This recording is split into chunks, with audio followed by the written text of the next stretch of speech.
रात का अंधेरा घना था। हवा में अजीब सी ठंडक और सन्नाटा पसरा था।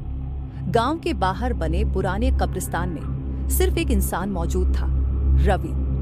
रवि ने घड़ी देखी। रात के ठीक 12 बजे थे। गहरी सांस ली और कदम बढ़ाया। गांव में अफवाह थी कि जो भी इस कब्रिस्तान में पूरी रात बिताता है वह कभी लौटकर नहीं आता। लेकिन रवि को अपनी हिम्मत पर भरोसा था। तभी एक अजीब सी सरसराहट हुई। रवि ने टॉर्च जलाकर इधर उधर देखा, लेकिन कुछ नहीं था। वह आगे बढ़ा, लेकिन अचानक उसके पैरों के नीचे से जमीन थोड़ी धंस गई। उसका दिल तेजी से धड़कने लगा। उसने हिम्मत जुटाई और झुककर जमीन को टटोलने लगा।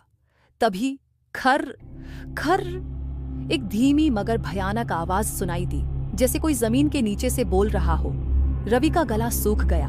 उसने जोर से टॉर्च की रोशनी चारों ओर घुमाई, लेकिन कुछ नजर नहीं आया। तभी उसकी नजर पास की एक पुरानी कब्र पर पड़ी, जिस पर किसी का नाम लिखा था, अजय। रवि की आंखें फटी रह गईं। यह वही अजय था जो 3 साल पहले रहस्यमयी तरीके से गायब हो गया था। गांव वालों का कहना था कि वह इस कब्रिस्तान में रात गुजारने आया था, फिर कभी नहीं लौटा। तभी अचानक कब्र के पत्थर पर खून की कुछ बूंदें टपकी। रवि ने ऊपर देखा। एक परछाई उसके ठीक सामने खड़ी थी। उसने टॉर्च ऊपर घुमाई और वो जो भी था इंसान नहीं था। उसकी आंखें लाल, शरीर हड्डियों का ढांचा और चेहरा पूरी तरह सड़ा हुआ।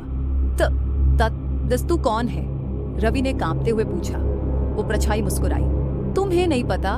तुमने ही तो मुझे यहाँ दफनाया था। अब मेरी बारी है। रवि चीखना चाहता था, लेकिन उसकी आवाज गले में ही अटक गई। तभी कब्र के चारों ओर जमीन दरकने लगी। एक एक कर कई कंकाल बाहर आने लगे। चारों ओर अंधेरा छा गया और फिर एक भयानक चीख के साथ रवि हमेशा के लिए गायब हो गया। सुबह जब गांव वालों ने कब्रिस्तान में कदम रखा तो वहां बस एक नई कब्र बनी हुई थी, जिस पर लिखा था, रवि।